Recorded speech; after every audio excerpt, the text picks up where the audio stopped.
नमस्कार। आज हम एक बहुत ही महत्वपूर्ण व्रत अजा एकादशी के बारे में थोड़ी गहराई से बात करेंगे। जी। हमारे पास कुछ स्रोत हैं, जैसे भागवत पुराण हैं, कुछ व्रत कथाएं हैं। ये सब इसके महत्व और इसके विधि विधान पर काफी कुछ बताते हैं। बिल्कुल। तो आज हम यही समझने की कोशिश करेंगे कि भाई इन ग्रंथों के हिसाब से ये व्रत इतना पुण्यदायी क्यों है और क्या फायदे होते हैं इसे करने से। हाँ, तो अजा एकादशी जैसा आपने कहा बहुत खास है। ये हर महीने कृष्ण पक्ष की 11वीं तिथि मतलब 11 को आती है और ये भगवान विष्णु को समर्पित है। अच्छा। हाँ, और इन स्रोतों को देखें तो इसका मुख्य उद्देश्य है पापों का नाश, मोक्ष की तरफ बढ़ना और जीवन में सुख समृद्धि लाना। मतलब एक तरह से ये धर्म के रास्ते पर चलने का जरिया है। तो फिर इसे करते कैसे हैं? मतलब तरीका क्या बताया गया है इन कथाओं में, पुराणों में? कुछ खास विधि विधान है इसका? हाँ, विधान तो है और काफी विस्तार से बताया गया है। देखिए, सबसे पहले तो श्रद्धालु सूर्योदय से पहले उठें, स्नान करें, घर पूजा की जगह साफ करें। ठीक है। फिर भगवान विष्णु की पूजा होती है। इसमें तुलसी का इस्तेमाल जरूर होता है। धूप, दीप और पंचामृत, वो जो 5 चीजों का मिश्रण होता है ना। हाँ, दूध, दही, घी, शहद और शक्कर। जी बिल्कुल, उसी से। फिर दिन भर उपवास रखते हैं। कुछ लोग बिल्कुल निराहार रहते हैं, कुछ फलाहार पे। अच्छा, आपने तुलसी का जिक्र किया, उसका कोई खास महत्व है इस पूजा में? हाँ, बहुत ज्यादा।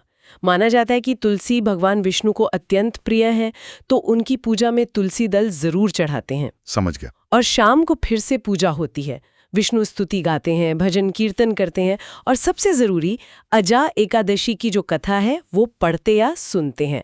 उसके बाद ही उपवास तोड़ा जाता है। ये सब तो सुनने में बाहरी क्रियाएं लग रही हैं, पूजा, उपवास।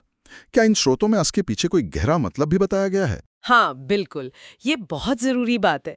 ये सिर्फ भूखे रहने या पूजा पाठ तक ही सीमित नहीं है। असल में ग्रंथों के अनुसार इसका असली मकसद है व्यक्ति के अंदर कुछ गुणों को जगाना। जैसे ब्रह्मचर्य, जिसका मतलब सिर्फ शारीरिक संयम नहीं बल्कि अपनी इंद्रियों पर काबू रखना, पवित्र आचरण करना, साथ ही संयम और आध्यात्मिक जागरूकता लाना। तो ये व्रत एक तरह से खुद को अनुशासित करने का अभ्यास है। मन, वचन और कर्म तीनों को शुद्ध करने की कोशिश। ये तो काफी दिलचस्प है।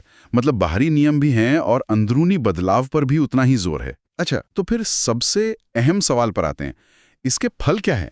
मतलब स्रोत क्या कहते हैं, इसे करने से मिलता क्या है आखिर? फायदे तो बहुत गिनाए गए हैं। सबसे मुख्य तो यही माना जाता है कि इससे जाने अनजाने में जो पाप हो जाते हैं वो नष्ट होते हैं और मृत्यु के बाद बेहतर लोक मिलता है, जिसे स्वर्ग लोक भी कहते हैं।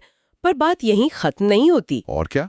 मुझे कुछ याद आ रहा है, शायद किसी राजा की कहानी जुड़ी है इससे। हाँ, बिल्कुल। राजा हरिश्चंद्र की कथा बहुत प्रसिद्ध है।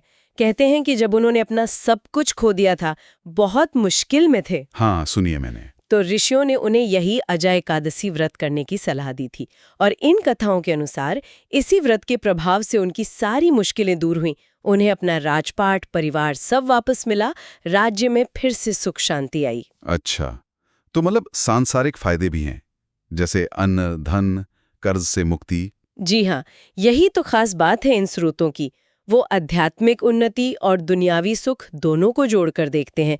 तो अन्न धन की प्राप्ति, कर्ज से मुक्ति, यहाँ तक कि मानसिक तनाव और शारीरिक रोगों से राहत मिलने का भी वर्णन है। तो ये तो हुआ आध्यात्मिक फायदा और सांसारिक परेशानियां दूर होना। और कुछ? हाँ, और भी है। जैसे मानसिक शांति मिलती है, आत्मविश्वास बढ़ता है, सोच सकारात्मक होती है, परिवार में आपसी प्रेम और मेलजोल बढ़ता है, जीवन में जो रुकावटें आ रही हों वो दूर होती हैं। वाह। और हाँ, दान पुण्य का भी बहुत महत्व बताया है। गरीबों को खाना खिलाना, कपड़े देना, इन सब कामों से भगवान विष्णु प्रसन्न होते हैं, ऐसा माना जाता है। एक मान्यता ये भी है कि इस व्रत का पुण्य हमारे पूर्वजों तक भी पहुंचता है, उनकी आत्मा को शांति मिलती है। तो देखिए कितना कुछ जुड़ा है इससे, शारीरिक, मानसिक, पारिवारिक, आध्यात्मिक। सही कहा आपने। ये तो वाकई एक चौतरफा असर डालने वाला व्रत बताया गया है इन ग्रंथों में। सिर्फ एक दिन का उपवास नहीं लगता ये। बिल्कुल, ये जीवन को एक सकारात्मक दिशा देने वाला अभ्यास माना गया है। तो अगर हम संक्षेप में कहें तो ये स्रोत हमें बताते हैं कि अजा एकादशी सिर्फ एक रस्म या रिवाज नहीं है। ये तो खुद को शुद्ध करने, अनुशासन में लाने और ईश्वर के करीब जाने का एक शक्तिशाली तरीका है। जी बिल्कुल। और यहीं से एक और थोड़ी गहरी बात सोचने को मिलती है। क्या? देखिए, जिस तरह इन स्रोतों में बाहरी विधि विधान पर जोर है, मतलब पूजा, उपवास, दान, ये सब, और साथ ही साथ अंदर की शुद्धि पर भी उतना ही जोर है, जैसे मन साफ रखना, संयम रखना, अच्छा व्यवहार करना। हाँ, दोनों पर बराबर जोर है। तो ये हमें सोचने पर मजबूर करता है कि भक्ति या साधना के रास्ते पर ये बाहरी कर्मकांड और अंदर का जो बदलाव है, इन दोनों के बीच रिश्ता क्या है, कितना गहरा है, क्या एक के बिना दूसरा अधूरा है?